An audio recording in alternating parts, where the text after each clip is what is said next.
Hi అండి. Welcome to my channel. ఈరోజు బీరకాయ పచ్చడి ఎలా చేద్దామో నేర్చుకుందామండి.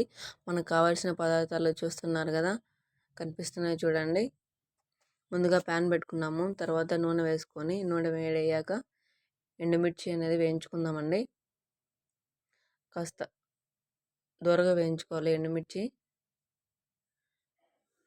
చాలా రోజుల తర్వాత వీడియో పెడుతున్నానండి. ఎగ్జామ్స్ ఉన్నాయి, నాకు ఎగ్జామ్స్ ప్రిపేర్ అవుతున్నాను. అప్పుడప్పుడు వీడియో పెడుతున్నాను. ఎగ్జామ్స్ అయిపోయాక రోజు పెట్టడానికి ట్రై చేస్తానండి. మా ఛానల్ని సబ్స్క్రైబ్ చేయండి, లైక్ చేయండి, షేర్ చేయండి, కామెంట్ చేయండి. ఎండుమిర్చి అయ్యాక ప్లేట్లోకి తీసుకుందామండి.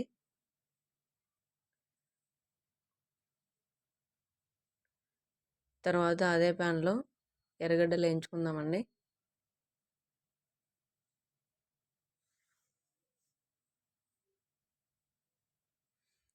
ఇవి కాస్త మగ్గాలండి. ఎర్రగడ్డలు సిమ్లో పెట్టుకొని కాస్త ఉప్పు వేసి వేయించుకుందామండి.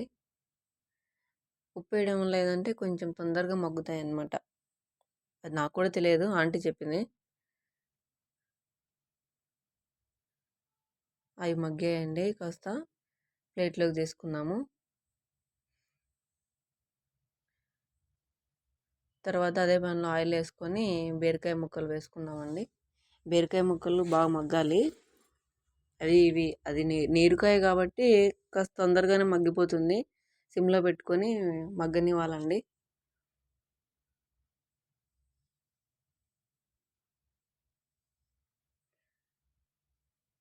కొంతమంది పులుసు చేస్తే తినరండి బీరకాయ. పచ్చడి అయితే చాలా బాగుంటుంది.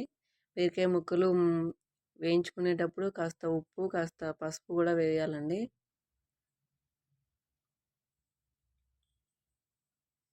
మరీ ఎక్కువ వేయదండి, కొంచెం కొంచెం వేసుకోండి. కొంతమంది పసుపు ఎక్కువ వేయడం వల్ల తినరు. బాగా మగ్గనివ్వాలండి. బీరకాయ ముక్కలు మగ్గాయి. అంతా నీరంతా వచ్చేసింది చూడండి, ఎందుకంటే నీరుకాయ కదా బీరకాయ. సో వేరే ప్యాన్ పెట్టుకొని ఆయిల్ వేసుకుందామండి. దాంట్లో టమోటాలు వేయించేసుకుందాము. టమోటాలు బాగా గుజ్జు గుజ్జుగా వేగనివ్వాలండి,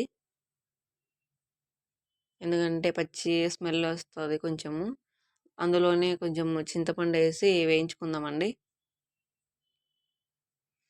మగ్గాయి టమోటాలు ఆల్మోస్ట్. ఇది కూడా ప్లేట్లోకి తీసుకుందాం. చాలా బాగుంటుందండి బీరకాయ పచ్చడి, ట్రై చేయండి. చపాతీలకు కానీ పెరగనంలోకి చాలా బాగుంటుంది. మిక్సీ జార్లోకి వేరుశనగపప్పు, పొట్టిమిర్చి అవన్నీ వేసుకోవాలండి. టమోటాలు అవన్నీ వేసి మిక్సీ పట్టించుకోవాలి. వెల్లుల్లిపాయలు పచ్చివే వేయండి. తర్వాత బీరకాయ ముక్కలు కూడా వేయించేసుకొని మిక్సీ జార్లో వేసుకొని మిక్సీ పట్టుకోండి. తర్వాత వెల్లుల్లిపాయలు లాస్ట్లో వేయండి, ఎందుకంటే తొందరగా మెత్తగా అయిపోతుంది కాబట్టి లాస్ట్లో వేసుకోవాలి. ఒక రౌండ్ తిప్పితే సరిపోతుందండి. తర్వాతకి ఆయిల్ వేసుకొని తిరువాత గింజలు వేసుకొని వేయించేసుకోవాలండి. కొన్ని ఒట్టిమిర్చి కూడా వేసుకోండి. కరివేపాకు, కొత్తిమీర కూడా వేసుకోనండి, టేస్ట్ బాగుంటుంది.